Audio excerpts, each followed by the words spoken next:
பாலியல் துன்புறுத்தலால் பாதிக்கப்படும் பெண்களின் மனநலனை பாதுகாக்க என்ன செய்ய வேண்டும் என்பது குறித்து மனநல ஆலோசகர் சித்ரா அரவிந்துடன் செய்தியாளர் ராதா நடத்திய கலந்துரையாடலை பார்க்கலாம்.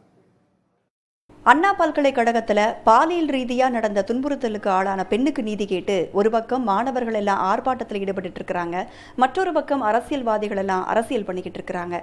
இதற்கிடையில அந்த பெண்ணினுடைய மனநிலை எப்படி இருக்கும், இந்த மாதிரி ஒரு சிச்சுவேஷனை எப்படி அந்த பொண் கடந்து வரணும் என்பது குறித்து நம்மிடையே பேசுவதற்காக சைக்காலஜிஸ்ட் டாக்டர் சித்ரா அரவிந்த் நம்மிடையே இணைந்திருக்கிறார். அவரிடம் பேசலாம். மேம் வணக்கம். மேம், இந்த மாதிரி ஒரு சிச்சுவேஷன்ல அந்த பெண் மட்டுமல்ல, எல்லா பெண்களும் எப்படி நம்மளை ஸ்ட்ராங்கா வச்சுக்கணும், எப்படி இந்த சிச்சுவேஷனை கடந்து வரணும், மன ரீதியா அவங்க எப்படி ஸ்ட்ராங்கா இருக்கணும்? மேம், இப்போ இந்த மாதிரி ஒரு டைமில் பார்த்தீங்கன்னா செல்ஃப் பிளேம் நிறையா இருக்கும். ஏன்னா இந்த சமுதாயம் இன்னும் ரொம்ப பின்னோக்கி தான் இருக்குது. ஓகேங்களா? ஸோ அப்படி இருக்கும்போது அவங்களுக்கு தான் ஏதாவது தப்பு செஞ்சுட்டோமோ அப்படிங்கிற மாதிரி ஃபீல் பண்ண வச்சுருவாங்க சுற்றி இருக்கிறவங்க. அவங்க பேரண்ட்ஸ் முதற்கொண்டு இந்த சமுதாயம் முதற்கொண்டு அப்படி ஃபீல் பண்ண போது அவங்களுக்கு பதற்றம் இருக்கும், மனச்சோர்வு இருக்கும். இந்த மாதிரி நிறைய விஷயங்களில் இதை நம்ம ஃபஸ்ட் எய்ட் இமீடியட்டாக அவங்களுக்கு கொடுக்கலன்னா இது லைஃப் லாங்கே அவங்கள ரொம்ப பாதிக்கும். இது உன் தவறில்லை. மெயினாக நான் அந்த பெண்ணுக்கிட்ட சொல்ல விரும்புறது இட்ஸ் நாட் யுவர் ஃபால்ட். ஏன்னா everybody will make you feel it's your fault. நடந்து முடிஞ்சிருச்சு. இதுக்கு மேலே நம்ம எப்படி ப்ரோஆக்டிவாக இருக்கணும், நம்ம சமுதாயம் இருக்கணுமா, இல்லை இன்ஸ்டிடியூஷன் இருக்கணுமா, இல்லை நம்ம அரசியல்வாதிகள் இருக்கணுமா, இதெல்லாம் அடுத்த விஷயங்கள். ஸோ இன்னைக்கு இந்த பெண் இதை எப்படி எடுத்துக்கணும்னு பார்த்தீங்கன்னா, first thing it's not your fault. அதுக்கப்புறம் நம்ம எப்படி இந்த மாதிரி ஒரு சூழ்நிலை போகணும் அப்படிங்கிற ஒரு சுய பரிசோதனை அவளுக்குள்ளே இருக்கணும். இப்போ இந்த நேரத்தில் அவங்களுடைய பெற்றோர்களுக்கு என்ன மாதிரியான ஆலோசனைகள்லாம் நீங்கள் கொடுக்க விரும்புறீங்க? இப்போ பெற்றோர்கள் எந்த மாதிரி ஒரு பர்சன் அப்படிங்கிறத நம்ம பார்த்துக்கணும். ஏன்னா பெற்றோர் நிறைய வகைகளில் இருப்பாங்க. சில பேர் இதை அக்செப்ட் பண்ணுறது ரொம்ப கம்மியான ஒரு ப்ரொபோர்ஷன்.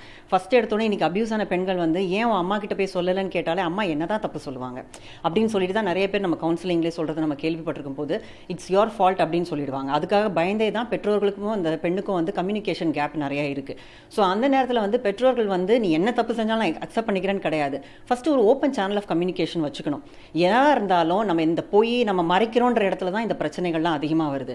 அந்த மாதிரி இல்லாமல் ஓப்பன் சேனல் ஆஃப் கம்யூனிகேஷன் எது இருந்தாலும் நான் என்னோட பெற்றோருக்கு தெரிந்து தான் நான் செய்கிறேன், இதில் எனக்கு எந்த ஒரு ப்ராப்ளமும் இல்லை அப்படிங்கிற ஒரு தைரியத்தோட ஒரு பெண் இருக்கும்போது, அந்த சப்போர்ட் இருக்கும்போது யாருமே நம்மளை தவறாகவும் நடத்திட முடியாது. அதே நேரத்தில் இந்த மாதிரி ஒரு விஷயம் நடந்து முடிஞ்சிருச்சு அப்படின்ற போது பெற்றோர்கள் அந்த பெண்ணை டிசிப்ளின் பண்ணணும், சரி பண்ணணும், உட்காந்து அழுதுட்டு அதெல்லாம் பண்ணிட்டு இருக்காம இது நடந்து முடிஞ்சிருச்சு, இதை எப்படி நம்ம எதிர்கொண்டு போகலான்னு ப்ரோஆக்டிவாக திங்க் பண்ணி இப்போதைக்கு அவங்க கண்டிப்பாக சப்போர்ட்டிவாக இருக்கணும். இப்போ அந்த பொண்ணு ஒரு மிரட்டலுக்கு அந்த ஒரு சிச்சுவேஷன்ல ஆளாக்கப்படுறாங்க. மிரட்டலுக்கு ஆளாக்கப்பட்டு அப்புறமா அந்த நபர் சொல்றத அவங்க கேட்குறாங்க.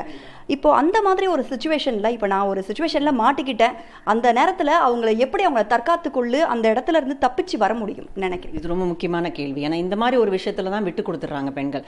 ஸோ இது ஆகக்கூடாதுன்னு மறைக்க ஆரம்பிச்சு தான் நிறைய பிரச்சனைகள். இதோட விட்டானா பெரிய விஷயம். அடுத்தடுத்து உங்களை ஈடுபடுத்திட்டான்னு என்ன பண்ணுவீங்க? எல்லார் பெண்கள்கிட்டுமே நான் முக்கியமாக சொல்றது, நம்ம ஏதோ தவறு செய்யறது மனிதர்களோட இதுதான். ஏதோ மாட்டிக்கிட்டீங்க, ஏதோ பண்ணிட்டீங்க அப்படின்னாலும் stand for it. It's okay, பரவாயில்ல, நீ என்ன வேணா நீ இன்டர்நெட்ல போட்டுனா கூட போட்டுக்கோ. இன்னைக்கு மார்ஃபிங்னு எவ்வளோ விஷயங்கள் வருது. நீ என் பெற்றோர்கிட்ட பேசினா பேசிக்கோ, எனக்கு தெரியும் என் பேரண்ட்ஸை பற்றி. அப்படி சொல்லக்கூடிய துணிச்சல் எனக்கு இந்த பொண்ணுகிட்ட இல்லைங்கிறதா இங்கே பிரச்சனை. அப்போ உங்களுக்கே அக்செப்ட் பண்ண முடியாத விஷயங்கள்லாம் பண்ணாதீங்க. இஃப் யூ காண்ட் அக்செப்ட், உன்னாலே அதை அக்செப்ட் பண்ண முடியல, யாருக்கும் சொல்ல முடியாத விஷயத்த முதல்ல பண்ணக்கூடாது. அப்படி துணிஞ்சு பண்றீங்கன்னா அப்போ அந்த துணிச்சல் அதிகமாக இருக்கணும். எதிர்த்து நிற்கிறதுக்கான துணிச்சல் இருந்தால் தான் அந்த காரியத்தில் இறங்கணும். யாரெல்லாவது ஒரு இடத்துல உங்களால் இருக்க முடியும், காதலிக்க முடியும்னா you have to be able to be tell it your parents as well. அப்படி மறைச்சு பண்றக்கூடிய விஷயங்கள்ல பெண்கள் பண்ணாமல் இருக்கிறது நல்லது. சப்போஸ் பண்ணிட்டீங்க அப்படின்னாலும் தவறில்லை, யோசிக்காதீங்க. யாரோ ஒருத்தங்கிட்ட சிக்கி சின்னாமனம் ஆகிறதுக்கு நம்ம பேரண்ட்ஸ் கிட்டே விழுந்துருவோம், காலில் விழுந்து இதுதான் விஷயம் நடந்திருக்கு அப்படிங்கிறத சொல்லிடுறது பெட்டர். இங்கே தன்மானத்தை காக்கிறன்னு சொல்லிட்டு இன்னும் சிழிஞ்சு போகிறது தவறான சாய்ஸ். இந்த மாதிரி ஒரு சாய்ஸ் உங்க முன்னாடி இருந்ததுன்னா நீ என்ன வேணா பண்ணிக்கோ, பரவாயில்ல, ஐ எம் ரெடி டு ஃபேஸ்னு ஒரு பெண்ணு இன்னைக்கு தைரியமா இருந்துட்டோம்னா இந்த மாதிரி பிரச்சனைகள் பிரிடேட்டர்ஸ் நல்லாவே கம்மியாக முடியும். இந்த மாதிரி பாதிப்பை சந்திக்கக்கூடிய பெண்கள் துணிச்சலாகவும் தைரியமாகவும் இந்த நேரத்தில் இருக்கணும் அப்படின்னு சொல்லியிருக்கிறாங்க. புதிய தலைமுறைக்காக ஒளிப்பதிவாளர் விஜயுடன் செய்தியாளர் ராதா.